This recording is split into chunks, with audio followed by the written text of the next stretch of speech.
Ibikorwa bitari bike vyarashoboye kurangurwa n'ubushikiranganji bujejwe imigabo n'imigambi y'umuryango w'ibihugu vya Afrika y'ubuseruko, kugwaruka, inkino n'imico kama.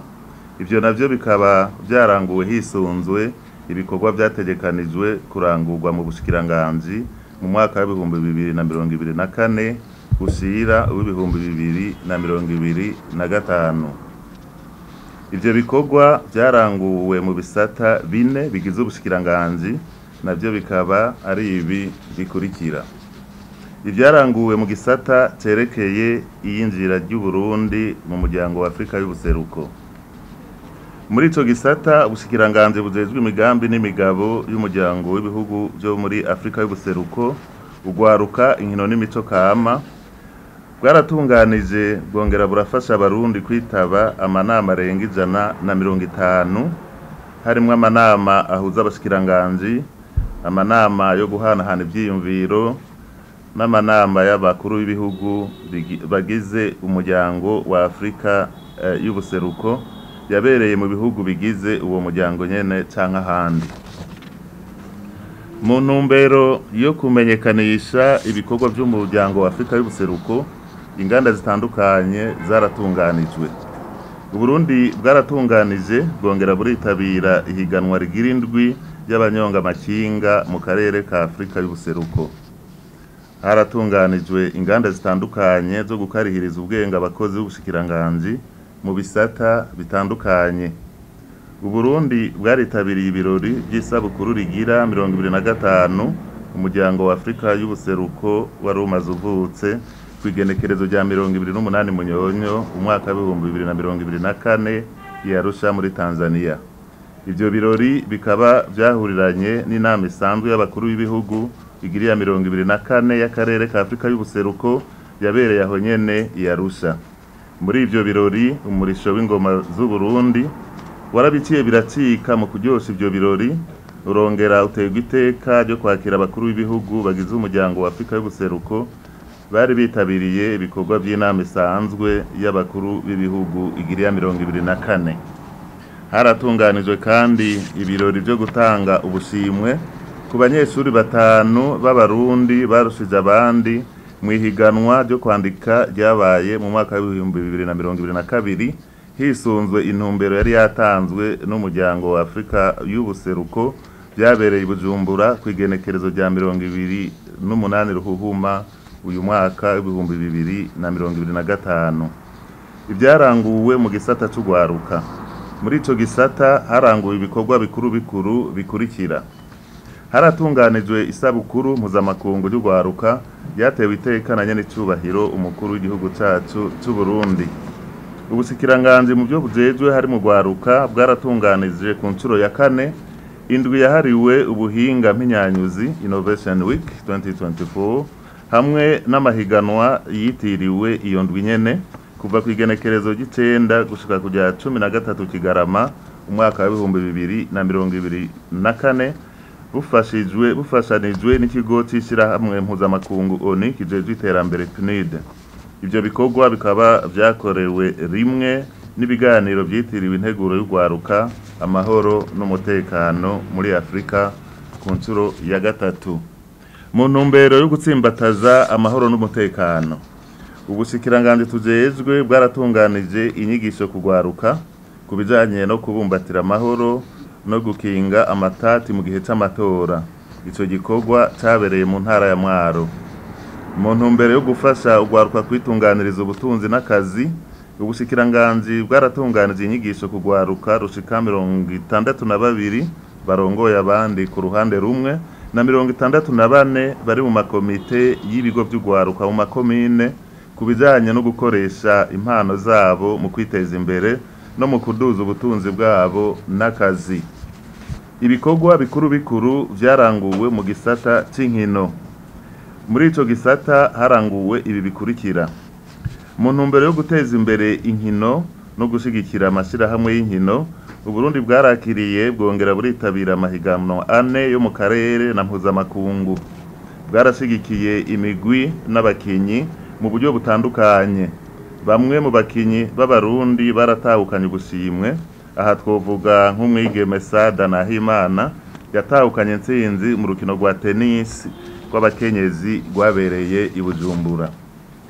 Muri uyu mwaka kandi haratangujwe ku mugaragaro ihiganwa mpuzamakomine ry'umupira w'amaguru ku bagabo yabereye i Buganda mu ntara ya Cibitoke kw'igenekerezo rya 30 Munyonyo umwaka wa 2024 ku civugo cavuga kiti ugwaruka rwariyemeje gushira mu ngiro imbona kazoza Uburundi bwifashe mu mwaka wa 2040 kandi Uburundi buteye imbere umwaka wa 2060.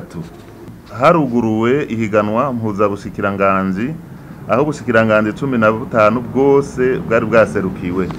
Iryo higanwa ryatunganijwe kugira habeho ikibano ciza mu bakozi naho bakorera. Ibikorwa byaranguwe mu gisata c'imico kama. Haratunganijwe urugendo rwo gusigurira abene gihugu baba mu itongo rya Nyoni kugira basubire mu matongo iwabo iyo baje bava. Haratunganijwe kw'igenekerezo rya 25 Myandagaro umwaka wa 2024 ibikorwa byo kubaka igishushanyo c'ingoma y'u Burundi kiri mu mahwana y'amabarabara uja ku kibuga c'indege citiriwe Melchior Ndadaye. Haratunganijwe ibirori vy'indwi yahariwe intambo y'umurisho w'ingoma ku ncuro igira 8 yahuriranye n'ihimbazwa ry'isabukuru rigira 10 ry'aho ingoma z'u Burundi zashigwa ku rutonde rw'amatungo kama ntayegayezwa ry'ishirahamwe mpuzamakungu UNESCO. Ikigo cy'igihugu kijejwe gukingira ibikorwa n'inyungu z'abahinyanyuzi OBDA mu ntumbero yo guha agaciro no gukingira ibikorwa mvabwenge by'abahinyanyuzi haratunganijwe uruganda rwo gukarihiriza ubwenge abahinyanyuzi n'abakoresha ibikorwa mvabwenge bagera ku 75 gutororokanya abanyamyuga n'abakoresha ibikoresho bihinguwe mu buhinga hamwe n'ibikoresho ndangakaranga gutera igikumu ku masezerano yo gukoresha ibikoresho bihinguwe mu buhinga hamwe n'ibikoresho ndangakaranga. Ikigo cy'igihugu citaha akazi kugwaruka ABEJ. Ikigo ABEJ caragendeye ugwaruka rugera ku 500 rwamaze amashure rusanzwe rukurikiranwa n'ico kigo ruri mu nyigisho zo kwimenyereza gukora akazi mu bigo vya leta canke vy'abigenga kugira gisuzume uko urwo rwaruka rwitwara mu kazi no kurusabira ngo ruronswe akazi aho ruriko rurakorera izo nyigisho.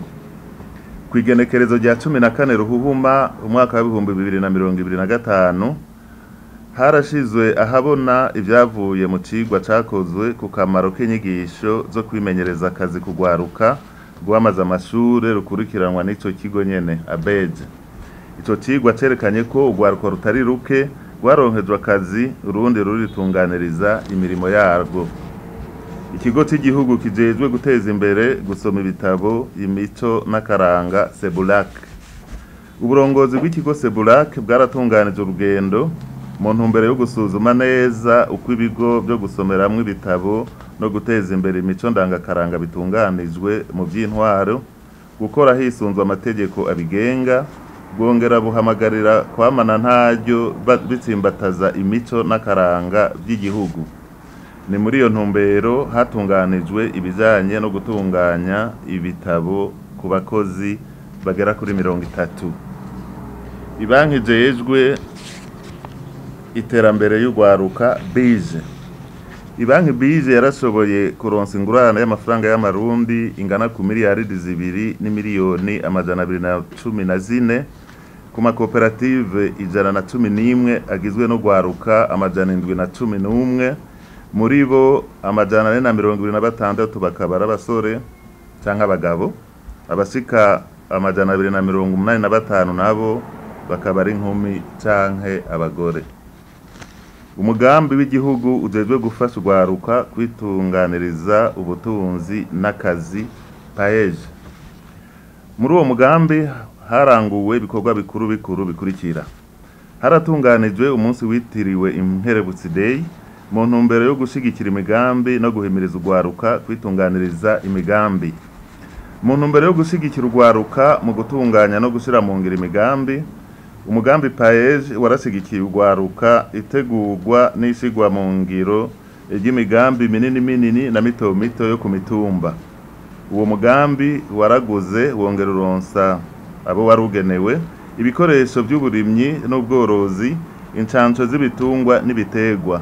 Ibikoresho by'incanco bingana 73 byaratanzwe kugira hacancwe ingurube zishika ku 2970.